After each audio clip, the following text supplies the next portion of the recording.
Hello, I'm Marian Luntz, film curator at the Museum of Fine Arts, Houston. Today you will hear a conversation about contemporary artist Ursula Von Rydingsvard, the subject of a fascinating new documentary and where she is represented in the collections of two Houston art institutions. We will learn from three Houston curators who are passionate about Von Rydingsvard and have brought her work into their institution's collections. The film, Ursula Von Rydingsvard, Into Her Own, chronicles her personal story and career as an artist to date. It is a fascinating film that covers her life and work, including extended interviews with the artist herself. You can watch this film now in the virtual film series presented by the Museum of Fine Arts Houston. Please visit mfah.org/virtual experience to find it. Since the film has so much information about this amazing artist, we've chosen to focus our discussion on the work by her that has been acquired by the Moody Center for the Arts and the MFAH.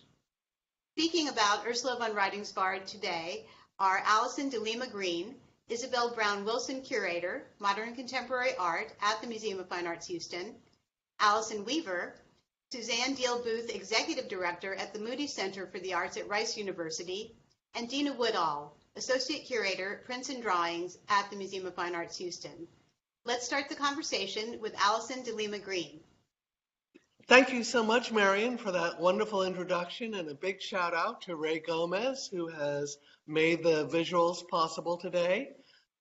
As Marian stated, we are thrilled to feature Into Her Own at the Museums of Fine Arts virtual film series. Next slide. And for many of us who grew up in and around New York in the 1970s and 80s, Ursula Von Rydingsvard was an incredibly commanding presence. And as you will see from the film, next slide please, we not only get a chance to come up close to her work, but also to her working process. You'll see in the film that she opens with a scene of working in the studio, suiting up, covering her face, putting on breathing apparatuses that have become all too familiar to many of us working today. But I want to focus, as Marian suggested, on a singular work in the Museum of Fine Arts Houston's collection. Next slide. This is a recent acquisition. It's titled Gusta. It's from a series that Von Rydingsvard launched in the recent years, where the form takes on that of a woman, like the great ancient fertility figures like the Venus von Willendorf, or to other sacred objects. Although the artist has been very careful to describe these works as not women, but simply she. Can we have the next slide? One of the rewarding aspects of any sculpture is the ability to walk around it. There is a sense of plastic form in space. From every angle, there's a new revelation. And that is particularly true of how Von Rydingsvard works her surfaces, cuts into the form, and using strategies that actually began in the 1960s with artists like Sol LeWitt, who emphasized the grid, who emphasized the process. She turns this into a very human and organic kind of way of making art. She begins every sculpture with the essential materials of 4x4 cedar blocks that you will see in the film are cut up carefully and bringing out every nuance of the surface. Can we go closer up in the next slide, please? And you get a sense of that variegated cutting when you zero in closely on Gusta. And one more image.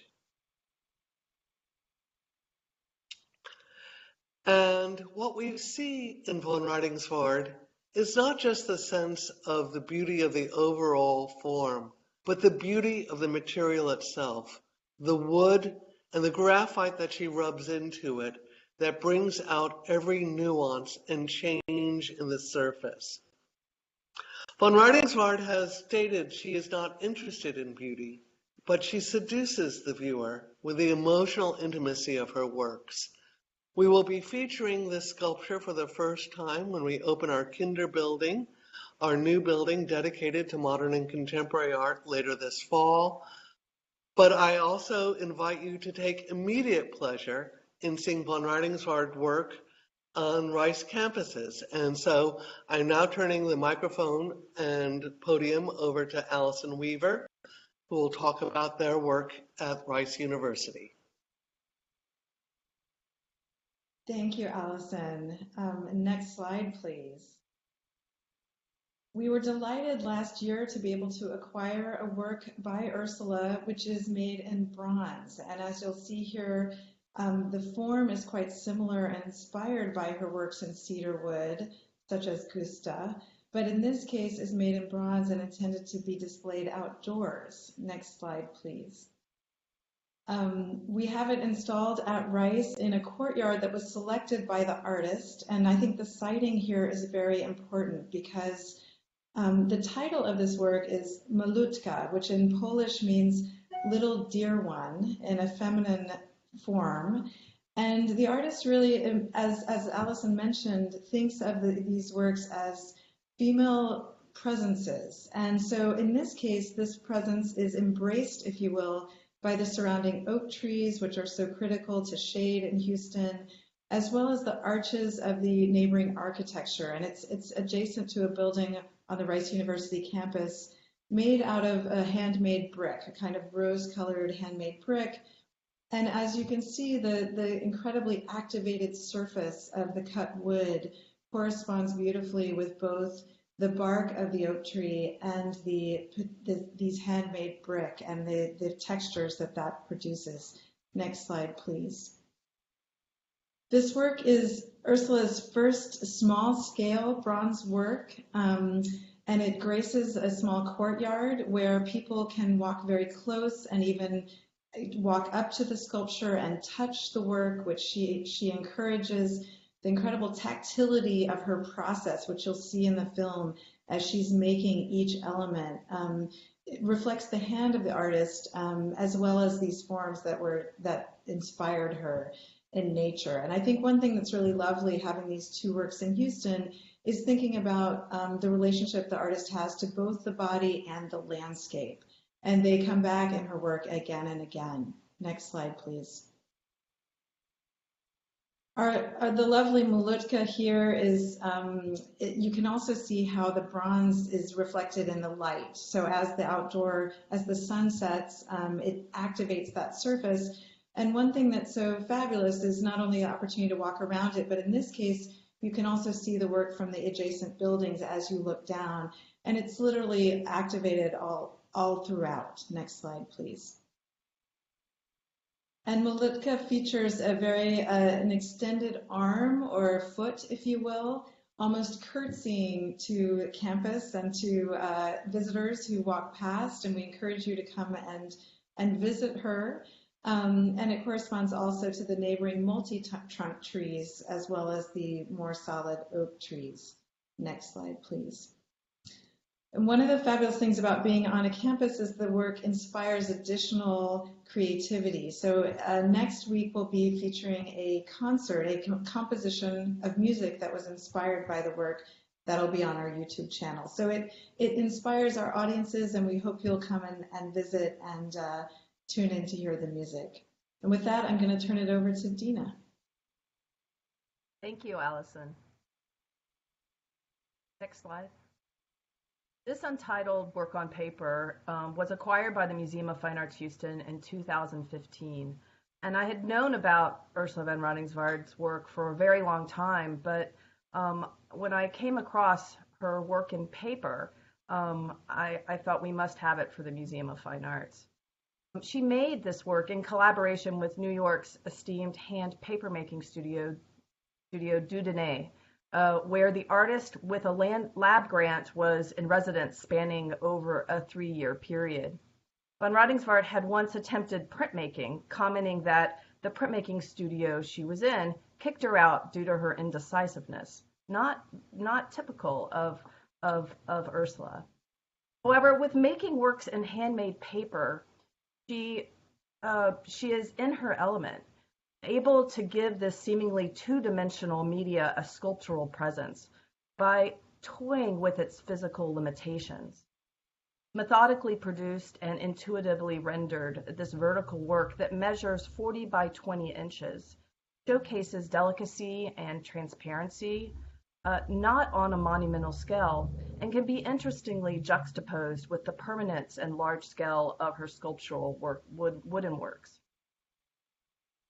It has such a tactile quality that you can see here. And by 2010, she had produced, in collaboration with the artistic director and master printmaker at Dena, Paul Wong, more than 65 singular works in paper, varied in treatment, as seen in this work at the Museum of Fine Arts, Houston, that will be on view in the new Kinder building in the fall. Next slide. She used loose, pigmented pulp as her media, playing with the opacity and the transparency and the tonality of the fibers selected, delving into cotton, linen, and abaca for the pulp materials. Next slide. Von Rydingsvard still adheres to abstraction, yet in this work, as with some of the others, a bare stretch of paper meets a section reminiscent of a Moody stained landscape. She began with a loose matrix of a grid upon which she laid out her elements. Water is her vehicle through which her organic materials sort of float and join and organize together. The artist has incorporated her own personal objects, such as bringing in a personal scarf that she unravels and places into the mix. These materials include bits of cloth, crocheted fragments, wire balls, and threads twisted into circular coils. Next slide. As seen here, the drama is at the bottom of the sheet with clotted threads and fabric within the punctured sheets, and they dangle down to the edges. The threads seem to have the ability to dance, and she builds on the language of lines. Next slide. This work relates to her larger sculpture in both form and content, embedding personal memory and material history here upon macerated fabric and paper layers. And by utilizing fabric, she connects to some of her earliest childhood memories that you'll see in the film, where she remembers placing linen against her skin or softening coarse fabric in a German camp for displaced Polish people. Though she is known for her exactitude in art making, the process in creating these paperworks contains an element of surprise, for the artist did not have control of the final outcome. The fluid form of the pulp is flattened by the hydraulic presses, extracting and evaporating the water and drying the pulp, and she welcomed this unpredictability in this work. You will see in the film actually her in process making these paper works. And Von Rydingsvard has continued to make works in handmade paper. She made her first edition in paper in 2016 and has commented that it feeds both into and from her sculpture. I'd like to thank Alison, and Dena for sharing their knowledge and these amazing works. And I know that seeing the film and hearing from them will encourage each of us to seek out the opportunity to see the works in person, immediately on the Rice campus, and then later on in the fall when our Kinder building opens here at the MFAH. As a reminder, the documentary, Ursula Von Rydingsvard Into Her Own, is available to watch now on our virtual experience website as indicated there. It is part of an ongoing selection of curated films that we are offering, and we encourage you to check out all of them. I'd also like to thank our partners at the Moody Center for working together to shed light on an amazing artist and our shared affinity for her. And the Moody Center has virtual programming going on as well, and you can find out more at their website, moody.rice.edu. And finally, a reminder that the Museum of Fine Arts Houston has opened, and you can learn more about visiting us, and please do, at our website, mfah.org. Thanks to all of our presenters, and thanks to all of you for listening today.